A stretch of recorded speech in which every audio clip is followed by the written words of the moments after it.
مسواک کی بہت زیادہ فضیلت ہے، اس لیے اہتمام کیا کیجیے کہ آپ وضو کرتے ہوئے مسواک کر لیا کریں۔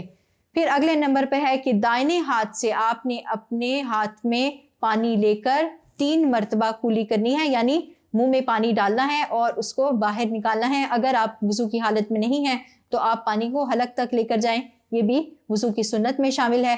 پھر بڑھتے ہیں ناک کی طرف، آپ نے 3 مرتبہ اپنے دائیں ہاتھ سے ناک میں پانی ڈالنا ہے اور بائیں ہاتھ سے اپنے ناک کو صاف کرنا ہے۔ اگلا سٹیپ ہے ہمارے پاس 3 مرتبہ آپ نے اپنا منہ دھونا ہے۔ چہرہ دھونے کی مقدار کچھ یوں ہے کہ آپ نے اپنی پیشانی میں جہاں سے آپ کے بال شروع ہوتے ہیں وہاں سے لے کے آپ نے تھوڑی کے نیچے تک اور ایک کان کی لو سے دوسرے کان کی لو تک اپنا چہرہ مکمل 3 بار دھونا ہے۔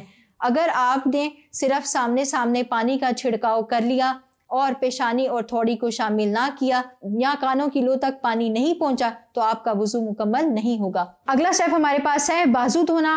تو بازو دھونے میں بھی آپ نے ترتیب کا خیال رکھتے ہوئے سب سے پہلے دایاں بازو 3 بار دھونا ہے، پھر بایاں بازو 3 بار دھونا ہے، اور اس میں بھی ہمیں مقدار بتا دی گئی ہے کہ آپ کی کوہنیاں آپ کے بازو کا حصہ ہیں، وضو میں شامل ہیں، تو آپ نے اپنے بازو دھوتے ہوئے کوہنیوں تک پانی پہنچانا ہے۔ اگلا سٹیپ ہے ہمارے پاس سر کا مسح کرنا۔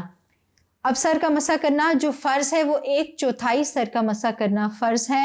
آپ نے جب سنت کے مطابق وضو کرنا ہے تو آپ پورے سر کا مسح کریں گے کہ اپنے ہاتھ گیلے کر کے سر پہ پہلے آگے سے پیچھے کی طرف لے کر جائیں گے، پھر پیچھے سے آگے کی طرف واپس لے کر آئیں گے، پھر آپ اپنے کانوں کا بھی مسح کریں گے اور اپنی گردن کا بھی مسح کریں گے۔ پھر آخری سٹیپ ہمارے پاس آتا ہے پاؤں دھونا۔ اسی طرح اسی ترتیب کے ساتھ سب سے پہلے دایاں پاؤں ٹخنوں سمیت، یعنی آپ کے پاؤں کے پاس جو ہڈی باہر کو ابری ہوتی ہے اس کو ٹخنا کہتے ہیں، تو آپ نے اس کے سمیت اپنا پاؤں انگلیوں میں خلال کرتے ہوئے 3 دفعہ دھونا، اور اسی طرح بایاں پاؤں بھی آپ نے 3 دفعہ دھونا ہے۔ تو یہ اس طرح آپ کا وضو مکمل ہو جائے گا۔ اس کے ساتھ ساتھ وضو کرنے کے متعلق کچھ ہدایات ہیں، کچھ اہم شرائط ہیں جن کی پابندی کرنا آپ پر لازم ہے۔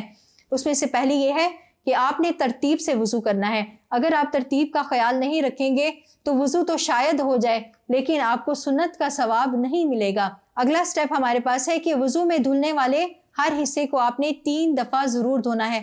اگر آپ کے پاس پانی وافر مقدار میں موجود ہے تو آپ 3 دفعہ ہر اعضاء کو دھو کر آپ رسول اللہ صلی اللہ علیہ وسلم کی سنت پر عمل کرنے کا ثواب پا سکتے ہیں۔ اور ہاتھ اور پاؤں کی انگلیوں کا خلال کرنا بھی ضروری ہے تاکہ آپ کے ہر عضو تک وضو کا پانی پہنچ جائے۔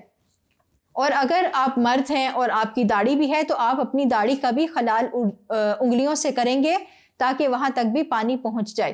اور اس کے ساتھ ساتھ یہ بھی ضروری ہے کہ وضو میں دھلنے والے ہر عضو کو پے در پہ دھویا جائے، یعنی لگاتار دھویا جائے۔ ایسا نہ ہو کہ کوئی عضو جو ہے وہ خشک ہو جائے، یعنی ہر عضو کو برابر دھوتے رہنا ہے تاکہ آپ کا پچھلا عضو خشک نہ ہونے پائے اور اگلا آپ دھو کے اپنا وضو مکمل کر لیں۔ اور وضو کی جتنی بھی اعضاء ہیں جن میں 4 فرائض بیان کیے گئے ہیں ان کا تو دھونا آپ پر فرض کیا گیا ہے، اگر اس میں سے آپ میں چھوٹ ہو گئی تو آپ کا وضو مکمل نہیں ہوگا۔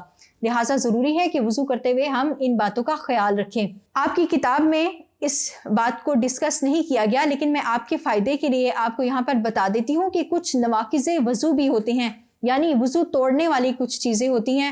آپ کو ان باتوں کا علم ہونا چاہیے۔ اگر ان میں سے کوئی بات پیش آ جائے تو آپ پر لازم ہے کہ آپ وضو دوبارہ کریں۔ تو نواقض وضو میں سے ہے کہ اگر ریح یعنی ہوا آپ کے جسم سے خارج ہو جائے آپ نے وضو دوبارہ کرنا ہے۔ پھر اگر آپ کو الٹی ہو جاتی ہے یا آپ کے جسم کے کسی حصے سے خون نکل آتا ہے اور وہ بہہ جاتا ہے تو آپ پر ضروری ہے کہ آپ دوبارہ وضو کریں۔ آپ کو اونگ آ جاتی ہے، آپ سو جاتے ہیں تو آپ جاگنے پر دوبارہ وضو کر کے نماز ادا کریں گے۔ یہ اور اس طرح کی بہت سی باتیں کتابوں میں لکھی ہوئی ہیں جن کو نواقض وضو کہا جاتا ہے، جن سے وضو ٹوٹ جاتا ہے۔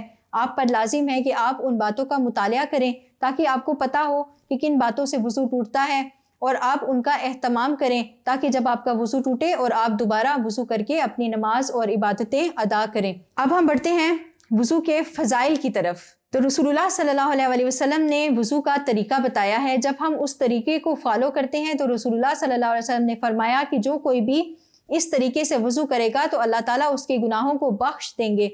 پھر رسول اللہ صلی اللہ علیہ وسلم نے فرمایا کہ روز قیامت میں اپنی امت کے لوگوں کو ان کے وضو کے اعضاء سے پہچان لوں گا، لہٰذا ضروری ہے کہ ہم وضو کرتے ہوئے اپنے اعضاء کو اچھی طرح سے دھوئیں۔